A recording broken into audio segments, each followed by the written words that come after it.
చూద్దామండి. తప్పకుండా. వరంగల్ నుంచి కావేరి రాస్తున్నారు. శివుడు భస్మాన్ని ఎందుకు పూసుకుంటాడు తెలియజేయగలరు అంటూ రాస్తున్నారు. భస్మము అంటే విభూతి, విభూతి అంటే ఐశ్వర్యం.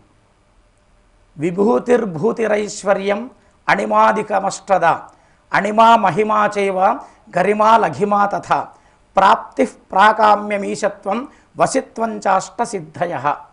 అష్టసిద్ధులు విభూతిలో ఉంటాయి. విభూతికి అంత శక్తి ఉన్నది కనుక భస్మధారి అయినటువంటి పరమశివుడు తాను భస్మాన్ని పూసుకుంటూ ఉంటాడు. విశేషంగా శ్మశాన వాటికలలో ఉంటాడు శివుడు అనుకుంటూ ఉంటారు.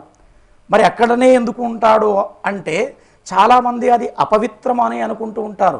చూడమ్మా, ఈ జీవితము మానవ శరీరము శాశ్వతమైనటువంటిది కాదు. బంధాలు అన్నీ ఈ శరీరం ఉన్నంత వరకే బంధాలు ఉంటాయి. ఈ శరీరము వెళ్ళిపోగానే బంధాలన్నీ దూరం అవుతాయి. చివరికి శ్మశాన వాటికలో ఎవరు లేని సమయంలో రక్షిస్తూ ఉండేవారు ఎవరయ్యా అంటే పరమశివుడు. అక్కడ నీకంటూ మనకంటూ ఎవరు ఉండరు వెళ్ళిన తర్వాత. అదిగో అక్కడ ఆ భస్మము చాలా పవిత్రమైనటువంటిది అనే భావన చేత ఆయనకు భస్మాభిషేకం కూడా చేస్తారు.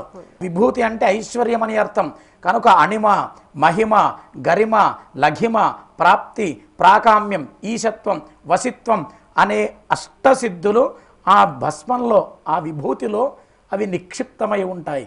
కనుక ఐశ్వర్యకారకుడు కనుక పరమశివుడు ఈశ్వరుడైనాడు. ఒక భక్తుడు ఇలాగే ప్రశ్నిస్తుంటాడు, నీ దగ్గర లేవు అంటే నేనెందుకయ్యా నమ్ముతాను? నీ దగ్గర అన్నీ ఉన్నాయి.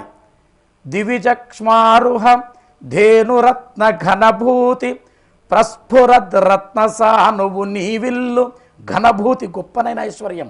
కల్పవృక్షము కామధేనువు నీ వెండి కొండలో ఉంటాయ్యా.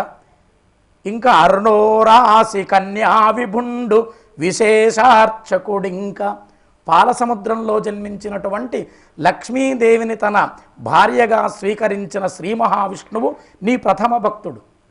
ఆయా యుగాలలో ద్వాపర యుగంలో సుదర్శన చక్రాన్ని కోరి సహస్ర సువర్ణ దళముల చేత పూజింపదలచి ఒక పుష్పము తక్కువైతే నేత్రకమలాన్ని సమర్పిస్తాడు శ్రీ మహావిష్ణువు అవతారములో ఉన్న శ్రీకృష్ణ భగవానుడు సుదర్శన చక్రాన్ని కోరి. అంతెందుకు త్రేతాయుగములో శ్రీరామచంద్రుడిగా అవతరించినటువంటి శ్రీ మహావిష్ణువు అనేక చోట్ల కీసరగుట్ట మొదలుకొని కన్యాకుమారి వరకు రామలింగేశ్వర దేవాలయములో అని పేర్కొంటూ ఉన్నటువంటి ఆయా లింగములన్నీ శ్రీరామచంద్రుడు ప్రతిష్ఠించినటువంటివి. కనుక నీ దగ్గర లేవు అంటే ఎవరయ్యా వినేది?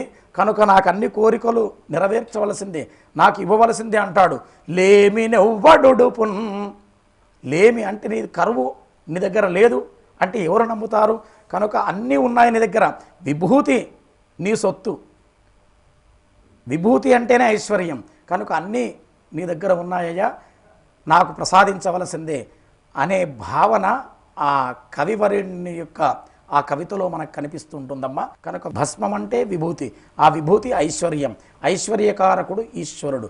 అందుకే ఆయన అందరికీ ఇచ్చేటటువంటి వాడు, స్వీకరించేవాడు కాదు.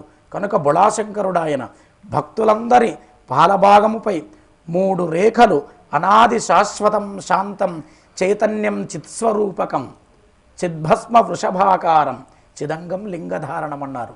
చక్కగా ఆ 3 రేఖలు విభూతి ధరించినట్టయితే శివుడు ప్రీతిపాత్రుడవుతాడు. కోరిన కోరికలన్నీ కూడా భక్తులకు నెరవేర్చుతాడమ్మా. అందుకే భస్మం అంటే ఆయనకు ప్రీతి, శివ భక్తులకు ఇంకా ఎక్కువగా ప్రీతి. చాలా సంతోషం అండి. మీ అమూల్యమైన సమయాన్ని కేటాయించి మా ప్రేక్షకుల ధర్మ సందేహాలకు శాస్త్రీయ సమాధానాలు అందించినందుకు ధన్యవాదాలు. చాలా సంతోషమ్మా. అఘటనాఘటన సమర్థుడైన ఆ పార్వతీశ్వరుడు సర్వదా ఆయురారోగ్యాలు అఖండ ఐశ్వర్యాలు సంప్రాప్తింపజేయాలని ఆ పరమశివుణ్ణి ప్రార్థిస్తూ ఉన్నాను. ఓం స్వస్తి. వీక్షించారు.